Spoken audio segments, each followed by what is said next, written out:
Hi అండి, నేనండి మీ పుణ్యవతిని. ఈరోజు ఎండు రొయ్యల కూర వండుకుందాము. ఎండు రొయ్యల కూర ఎప్పుడు ఒకలాగా కాకుండా ఈరోజు కొంచెం డిఫరెంట్గా వండుకుందాము. ఇది ఎట్లా వండుకుంటే టేస్ట్గా ఉంటుంది అన్నది చూద్దాము. ఈ రొయ్యలు అయితే శుభ్రంగా ఇదిగో ఇట్లా మూతులు అన్నిట్లా తీసి ఇట్లా తీసుకొని ఇట్లా ఉంటాయి కదా, అన్ని మూతులు ముక్కులు అన్నీ కూడా ఇట్లా తీసుకొని అయితే శుభ్రంగా కడుక్కోవాలి మంచిగా. ఇవైతే కడిగి తీసుకున్నా. ఒక ఉల్లిగడ్డ అయితే సన్నగా కడిగి చేసుకోవాలి. ఒక టమాటో కూడా కడిగి చేసుకోవాలి.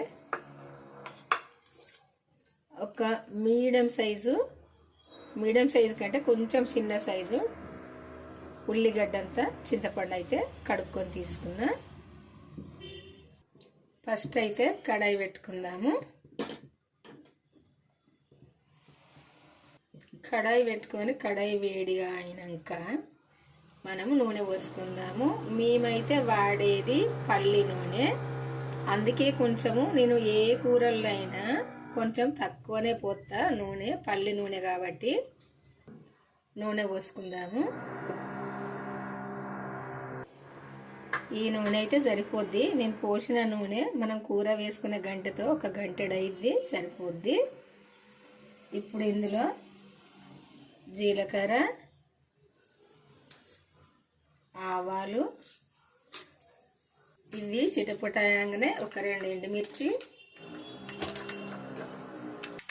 ఒక 5-6 గాల ఎల్లిపాయలు, ఇవన్నీ ఇట్లా గోలినాక ఉల్లిపాయ వేసుకుందాము. ఈ ఉల్లిపాయ వేసుకున్నాక పసుపు వేసుకుందాము. పసుపు వేసుకున్నాక కరివేపాకు వేసుకుందాము. వేసుకున్నాక ఇదంతా కలుపుకుందాము. ఒకసారి కలుపుకున్నాక ఇప్పుడు టమాటో వేసుకుందాము. టమాటో కూడా కలుపుకుందాము వత్తులు అయ్యేదాకా. ఇదంతా కొంచెం గోలినాక అల్లం వెల్లుల్లి పేస్ట్ వేసుకుందాము. ఇది కూడా కొద్దిసేపు గోలాలి, వేగాలి మంచిగా. ఇప్పుడు కొద్దిసేపు ఇదంతా గోలినాక ఉప్పు వేసుకుందాము. సాల్ట్ అయితే సరిపోని వేసుకోవాలి. 2 చెంచాలు వేసిన. ఇదంతా ఇట్లా గోలినాక ఈ రొయ్యలు వేసుకుందాము. ఇందులో వేసుకొని ఇవి కూడా మంచిగా కొద్దిసేపు మంచిగా ఇందులో ఫ్రై కావాలి. ఈ రొయ్యలన్నీ కూడా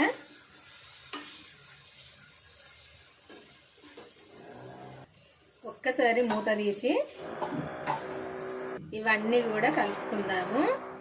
అన్నీ కూడా మంచిగా ఇట్లా కలుపుకోవాలి, మంచిగా గోలాలి ఇవన్నీ. ఈ టమాటా కూడా ఇట్లా మెత్తగా కావాలి. ఇందులో కారం వేసుకుందాం. ఇప్పుడు ఒక 2 చెంచాలు వేసుకుందాం, ఎందుకంటే చింతపండు సూపు పోతున్నాం కదా. ఇదంతా ఒకసారి కలుపుకుందాము. చూసారు కదా, ఇట్లా కలుపుకోవాలి. ఇదంతా కలిసేటట్టు ఇట్లా కలుపుకొని ఇదంతా దగ్గరకు వచ్చినాక ఇప్పుడు మనము ఫస్ట్ చింతపండు నానబెట్టుకున్నాం కదా, చింతపండు సూపు తీసిన ఈ చింతపండు సూపు ఇందులో పోసుకోవాలి. చింతపండు సూపు మనము పులుపుకు తగినంత పోసుకోవాలి. ఎంత పులుపు అయితే తింటామో పులుపుకు తగినట్టు పోసుకోవాలి. ఇట్లా పోసుకున్నాక ఇదంతా ఉడకనియాలి. మనం ఇప్పుడు మెంతులు, జీలకర్ర వేయింపిన పొడి వేసుకొని కలుపుకోవాలి. అంతా కలుపుకోవాలి.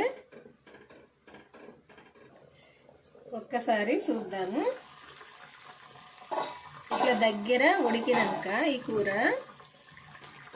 ఇట్లా దగ్గరికి వచ్చినాక కొత్తిమీర వేసుకుందాము. ఈ కొత్తిమీర కూడా వేసినాక కొద్దిసేపు ఉడకాలి. ఈ కొత్తిమీర కూడా ఉడికినాక కొంచెము వేయింపిన ధనియాల పొడి వేసుకుందాము. వేంపిన ధనియాల పొడి వేసుకుంటేనే మంచిగా ఉంటుంది ఈ కూరలో. ఈ సూపు కూరల్లో ఎండ్లనైనా పులుపు కూరల్లో వేసుకున్నప్పుడే మంచిగా ఉంటుంది. ఈ రొయ్యల కూర అయితే ఇట్లా వండుకుంటే చాలా టేస్ట్గా ఉంటుంది. చూసారు కదా, చూడటానికే ఇంత మంచిగా ఉంది. తింటేనైతే కమ్మగా టేస్ట్గా ఉంటుంది. కొంచెం అన్నానికి కొంచెం కూరకు మనం సరిపోని అన్నం తినచ్చు. ఈ కొంచెం కూర వేసుకొని సరిపోని అన్నం తినచ్చు.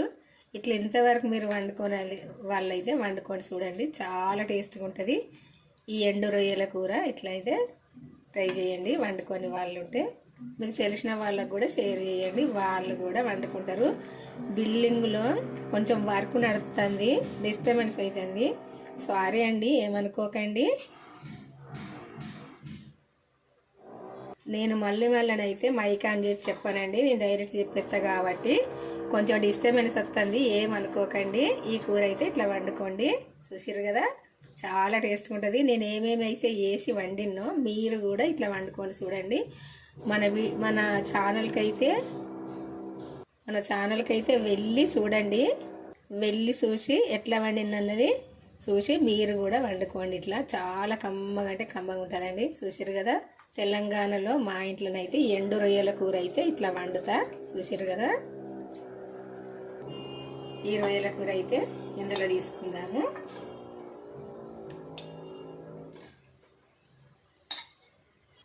ఇదిగో వండడం అయితే అయిపోయిందండి. మీలో ఎందరికి నచ్చిందో కామెంట్ చేయండి. ఈ రొయ్యల కూర మీలో ఎందరికి ఇష్టమో కూడా కామెంట్ చేయండి. చూసిరు కదా, ఇట్లయితే వండుకోండి, చాలా టేస్ట్గా ఉంటుంది. ఈరోజైతే ఈ వంట అండి. ఉంటానండి, మరి మళ్ళీ కలుద్దాం వంటతో. కొంచెం ఎందుకంటే బిల్డింగ్లో వర్క్ నడుస్తుంది, కొంచెం డిస్టర్బెన్స్ అవుతుంది, అందుకే ఉంటానండి. ఏమి చెప్పలేకపోతున్నా.